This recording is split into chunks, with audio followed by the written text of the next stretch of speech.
Kylian Mbappé mon avenir tout sera réglé avant l'Euro. Kylian Mbappé était présent en conférence de presse ce vendredi avant le prochain match de l'équipe de France. Non, Kylian Mbappé n'a évidemment pas annoncé qu'il quitterait le Paris Saint-Germain pour rejoindre le Real Madrid cet été durant ce point presse avant d'affronter l'Allemagne, mais le Français n'a évidemment pas pu échapper aux multiples questions concernant le maillot qu'il portera la saison prochaine. Je n'ai rien annoncé parce que je n'avais rien à annoncer. J'ai toujours dit que le jour où j'aurai quelque chose à dire, je viendrai me présenter comme un homme et je parlerai, a-t-il répondu, dès la première question. En revanche, il a donné une indication sur le timing, je serai concentré totalement sur la sélection pour l'Euro. Donc je pense que tout sera réglé avant, a-t-il indiqué. Puis Kylian Mbappé a été sondé sur les Jeux Olympiques, un sujet qui fait beaucoup jaser en France depuis qu'on sait que le Real Madrid sera probablement son futur employeur et que ce dernier refuse catégoriquement de laisser ses joueurs y participer. Si la décision finale revient toujours à la même personne, oui.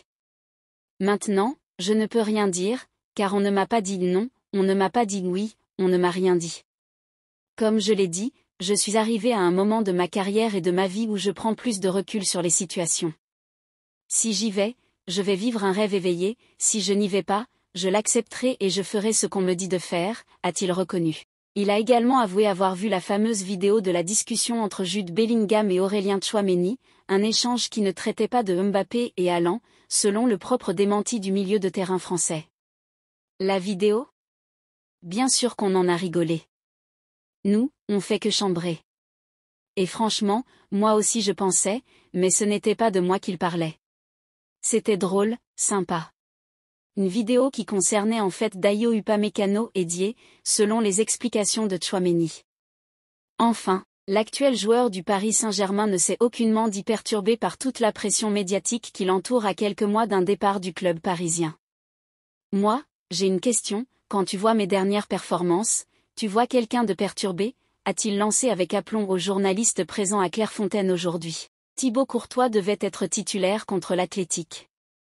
Touché à l'autre genou alors qu'il était dans la phase définitive de sa récupération, le Belge va devoir patienter encore quelque temps avant de faire son retour dans les cages du Real Madrid. Le quotidien Marca est formel, il était prévu que Thibaut Courtois débute contre l'Athletic Club le 31 mars, juste après la trêve internationale. Malheureusement, le destin lui a réservé une nouvelle épreuve sous la forme d'une nouvelle blessure. La frayeur que Courtois a eue mardi, on a craint une nouvelle rupture des ligaments, s'est finalement terminée par une intervention chirurgicale pour le Belge quelques heures plus tard au genou droit, ménisque interne, celui qui s'est déchiré lors de l'entraînement à Val-de-Bas. Sur ses réseaux sociaux, le gardien a regretté ce qu'il définit lui-même comme un contretemps de plus. On imagine tout de même la déception qu'a dû ressentir le Belge alors qu'il avait totalement guéri de sa grave blessure subie l'été dernier. Courtois avait si bien récupéré que Carlo Ancelotti avait prévu d'inclure le gardien dans le 11 de départ contre l'Athletic Club pour le match au Bernabéu à la fin du mois. Un geste du staff pour lui donner confiance et évaluer dans quel état le portier se trouvait, physiquement comme mentalement, après une si longue absence. Un contretemps d'un mois ? La bonne nouvelle pour Courtois est que l'impact de l'opération a été moindre qu'initialement prévu et les prévisions suggèrent maintenant que dans moins d'un mois, le gardien pourrait être de retour sur les terrains. Le club va évidemment s'armer de prudence, mais on comprend aisément que le Belge s'impatiente de retrouver la compétition, et donc de participer à un vrai match. D'autant que dans un mois très exactement, le Real Madrid va disputer le Clásico. De là à imaginer le gardien remis et en capacité de disputer cette grosse rencontre, le rêve est permis. Mais plus raisonnablement, il est encore envisageable que le Belge puisse participer à l'une des dernières journées de Liga, puisque la compétition domestique se terminera le 26 mai. En clair, la saison n'est peut-être pas encore finie pour Thibaut.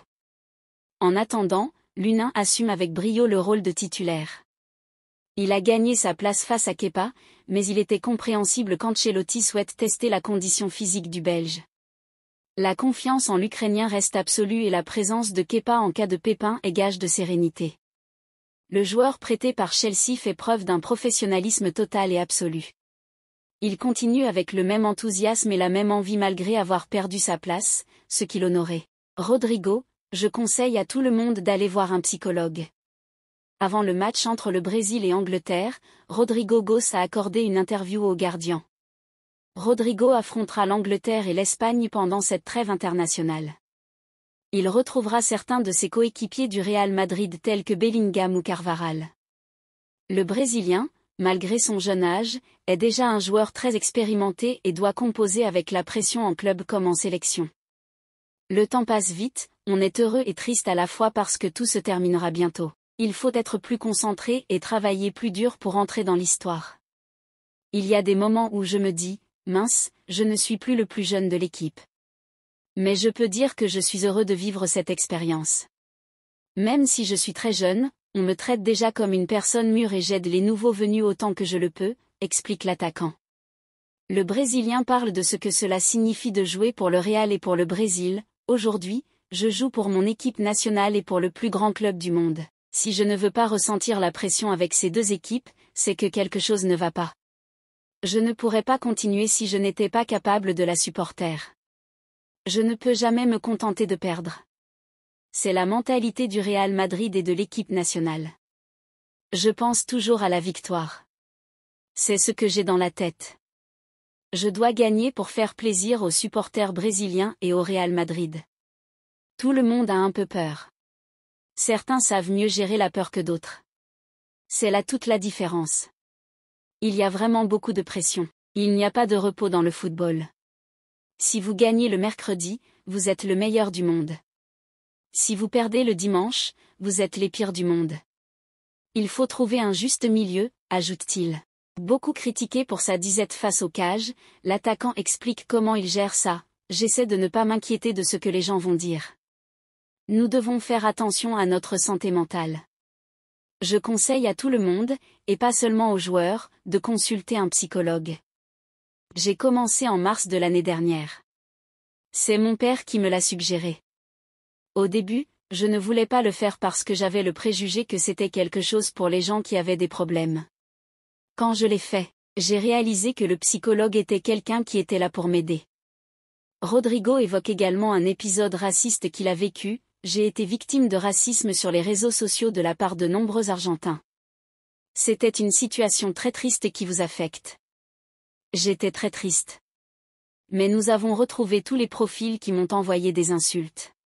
Beaucoup d'entre eux ont dû être effrayés ces derniers jours lorsqu'ils ont reçu la plainte. Les gens pensent qu'ils peuvent écrire ce qu'ils veulent sur les médias sociaux, mais ils se font ensuite poursuivre en justice à la maison pour cela.